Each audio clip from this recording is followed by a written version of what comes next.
Olá a todos, bem-vindos ao meu canal. De regresso então para mais um vídeo da disciplina de Física do 10º ano. Este vídeo vai então incidir na lei da conservação da energia mecânica e em que situações é que podemos então aplicar essa mesma lei de conservação da energia mecânica e ainda trabalhar o teorema da energia, não emergia, óbvio, cinética para determinar o valor da força de atrito. O problema é o seguinte, observa então a figura 11, onde temos uma calha cujo perfil vertical se representa nesta figura, tem um troço curvilíneo, assim aqui A, B, C, este troço aqui curvilíneo, onde os efeitos do atrito são desprezáveis. Epá, calma lá, né? Se me dizem que não há atrito, se não há atrito aqui na calha de A até C, então de A até C, quando não existe atrito, podemos aplicar a lei da conservação da energia mecânica. Nos diz que a variação de energia mecânica é igual a zero. Isto só é aplicável quando não existe, ou melhor, na inexistência de forças não conservativas, como o atrito. Mal vos digam, desconsidera os efeitos do atrito, naquele troço, podem aplicar a lei da conservação da energia mecânica. O que isto quer dizer que a energia mecânica em qualquer ponto desse troço mantém-se constante. Ou seja, a energia mecânica em A será igual ao valor da energia mecânica em B e será igual ao valor da energia mecânica em C e seria igual em qualquer ponto que eu considerar do trajeto. Okay? Reparem numa coisa, a energia potencial e cinética obviamente variam, mas a soma das duas, que é a mecânica, mantém-se constante. Imaginem em A, eu teria 10 de energia potencial e 0 de energia cinética. Depois ali em B, se calhar já só tinha para aí 7 de energia potencial, mas tinha 3 de energia cinética. Depois ali mais perto, por exemplo aqui já tinha 4 apenas de energia potencial, mas tinha 6 de energia cinética. Em C, se calhar tinha 0 de energia potencial e 10 de energia cinética. Reparem que a energia cinética e a energia potencial variam ambas, mas a soma dessas energias, que é a energia mecânica, mantém-se constante. Okay? Esta é que é a ideia da conservação, ou melhor, da lei da conservação da energia mecânica. E lembrem-se disto, só podem aplicar esta ideia quando não existe atrito. Existindo atrito, a variação já não vai ser zero. Há de existir perdas de energia e então não podemos aplicar a conservação da energia mecânica se existir atrito. Ponto importante. Bem, depois tem um troço CD, quer dizer aqui de C até D, onde os efeitos dos atritos são significativos. Então quer dizer que de C até D não posso aplicar esta lei da conservação da energia mecânica. Depois temos ainda uma partícula material, cuja a massa é exatamente igual a 1 kg e é abandonada em A. Reparem que se é abandonada em A, né, é largada, é abandonada, quer dizer que a velocidade dessa partícula em A há de ser zero. Né? Se é abandonada e sem nunca perder o contacto com a calha, quer dizer, a partícula vai percorrer o caminho sempre agarradinha à calha e vai parar na posição D. Imaginem que, por exemplo, de C até D não existia atrito, então a partícula, né, continuava por aqui e nunca mais parava, porque não perdia energia, né? Se não perdia energia nunca mais parava. Agora, como existe atrito, vai de certa forma roubar energia à partícula e é isso que faz com que depois a partícula, eventualmente, um pouco mais à frente do ponto T, pare. Ok? Tudo bem. Depois de analisarmos um pouco aqui o contexto, vamos aqui resolver alguns exercícios, ou melhor, 2 exercícios. Um que vai incidir no trajeto da A até C, onde há conservação da energia mecânica, e o outro exercício há de incidir no trajeto C até D, onde não há conservação da energia mecânica.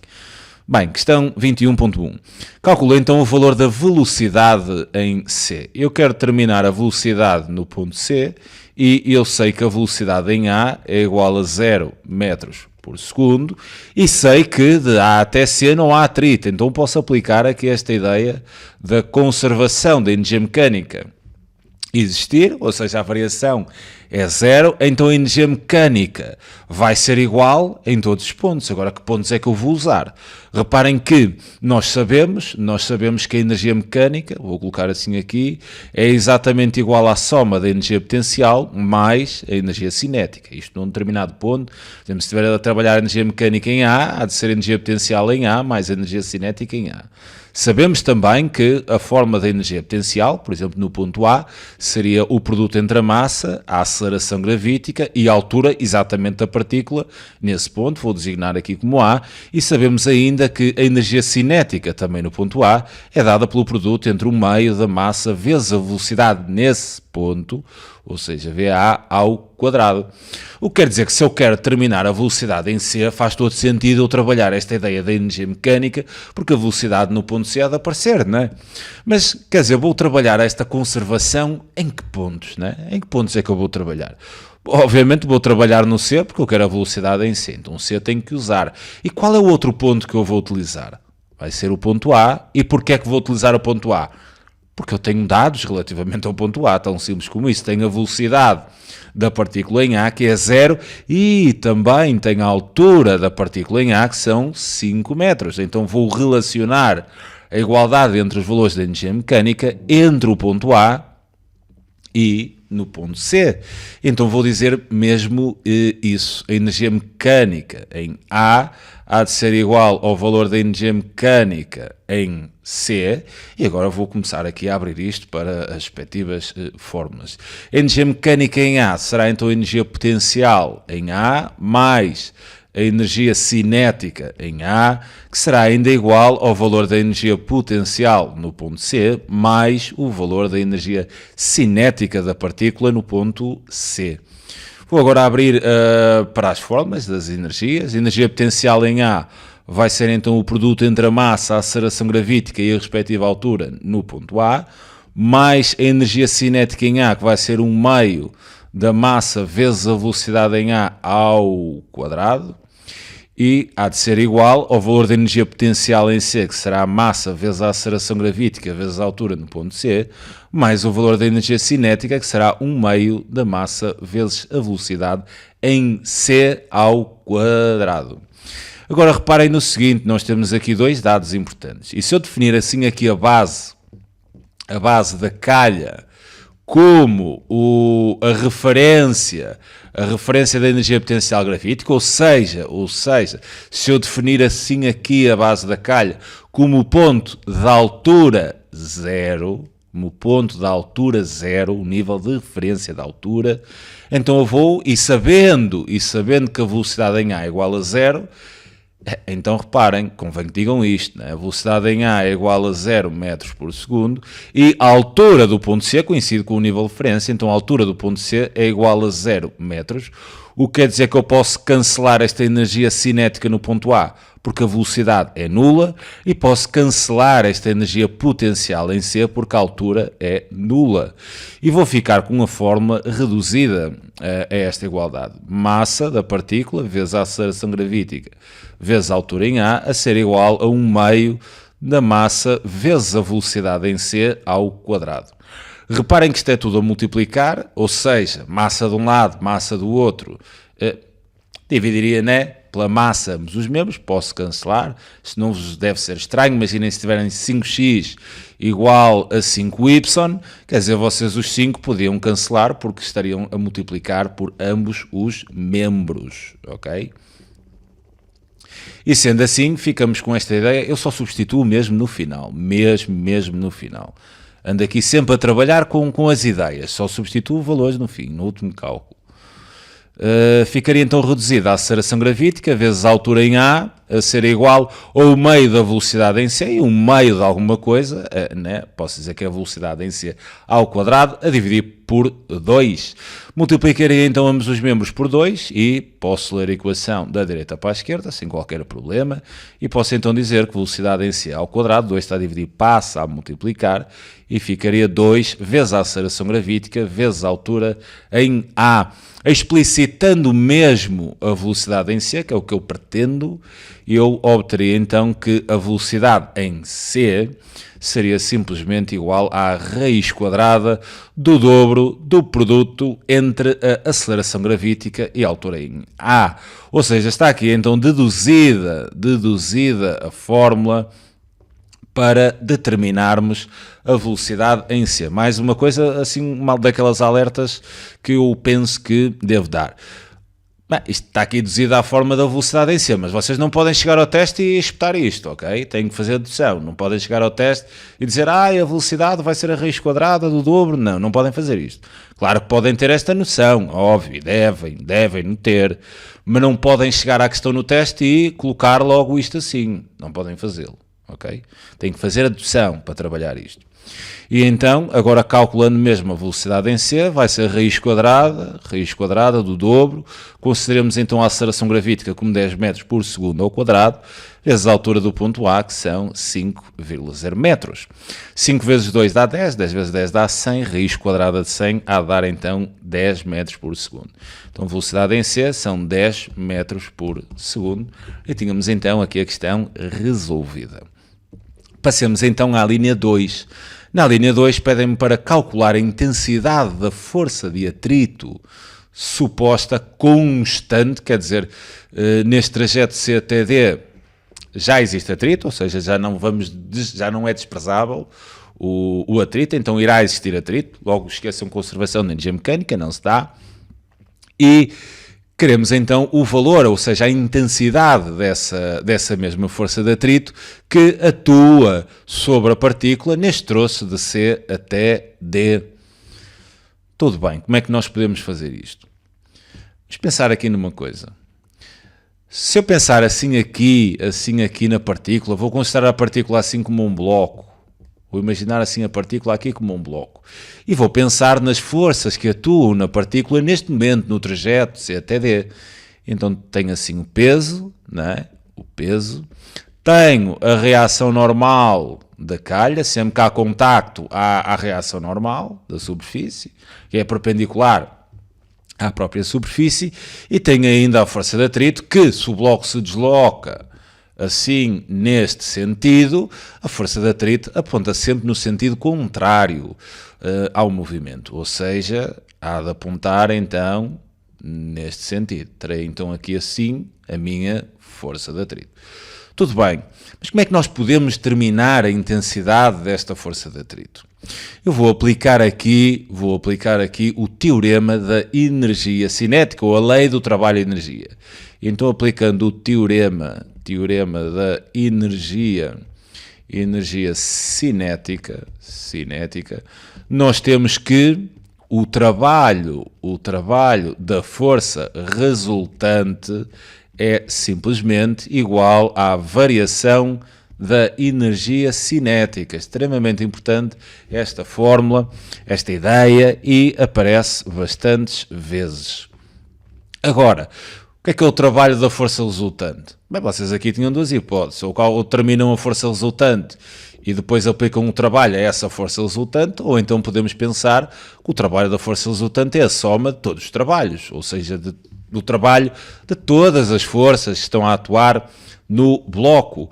Ou seja, o trabalho desta força resultante há de ser então igual ao trabalho da força de atrito, mais o trabalho da reação normal, mais o trabalho então da força gravítica, ou seja, do peso.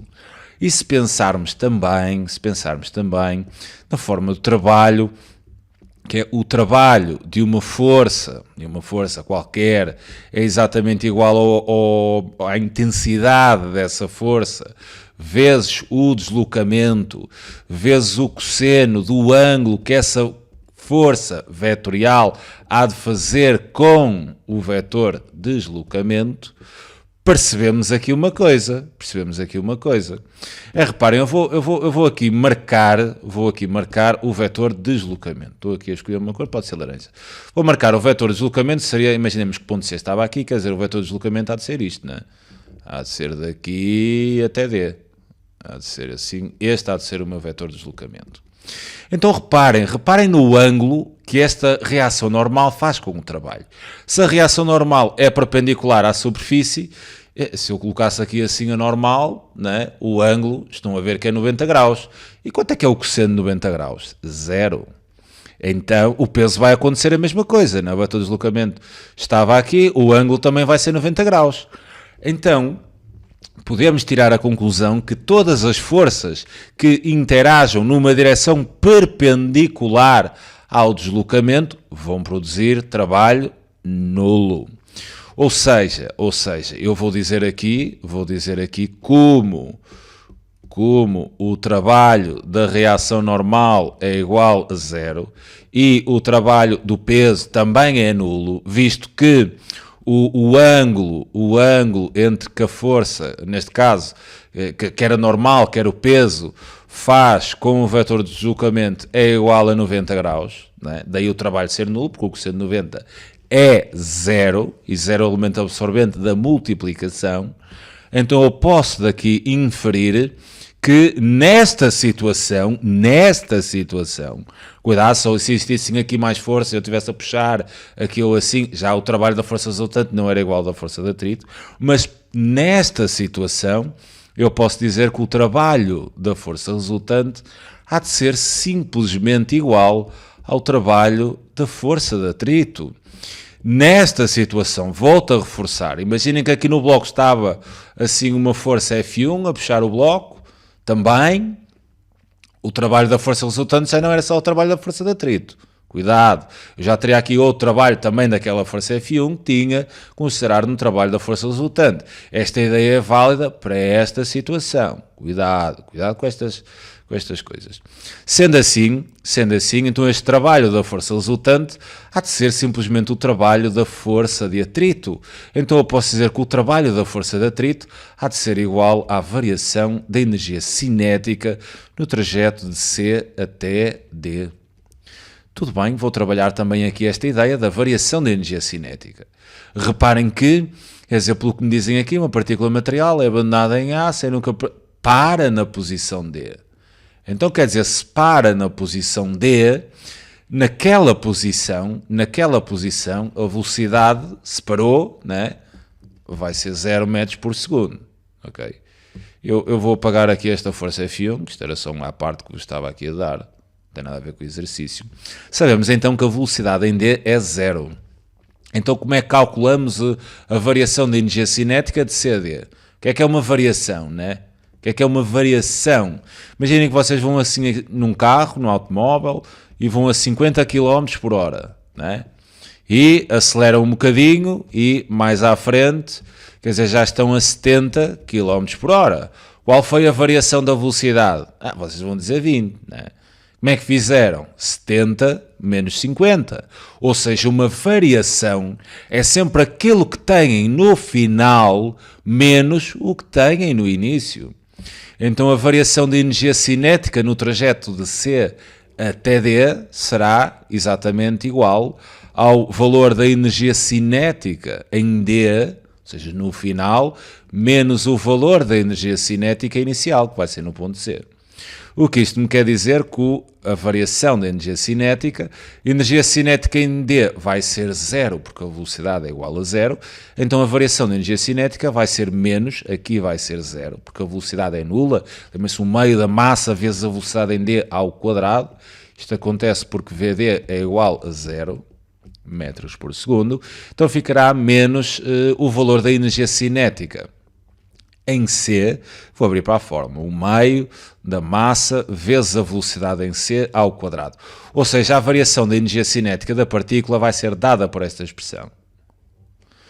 E eu sei ainda que também sei que o trabalho da força de atrito há de ser simplesmente igual à intensidade da força de atrito vezes o deslocamento vezes o cosseno do ângulo que a força de atrito faz com o vetor de deslocamento. Tudo bem.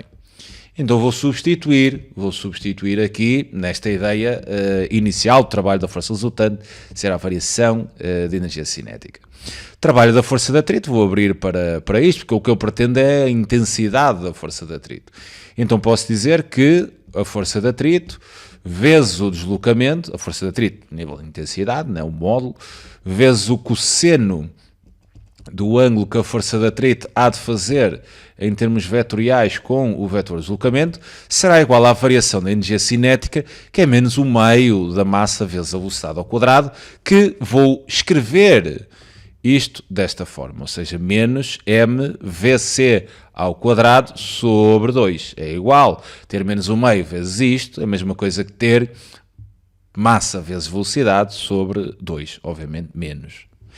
Então, isolando a força de atrito nesta igualdade e trabalhando um pouco de matemática, posso dividir ambos os membros pelo produto entre o deslocamento e o cosseno. Na prática, estão a multiplicar, passam a dividir, e então teria que a força de atrito, a intensidade dessa força, seria menos massa vezes velocidade em C ao quadrado, a dividir pelo dobro, ou seja, o 2 lá fica e o deslocamento e o cosseno vão multiplicar ali pelo 2, né? Ao passar a dividir encostam ali no 2, então vou ter o dobro do deslocamento vezes o cosseno, o ângulo. Qual é o ângulo que a força de atrito faz com o deslocamento? É simples, olhem aqui a força de atrito e olhem o vetor de deslocamento, quer dizer, têm a mesma direção mas sentidos opostos.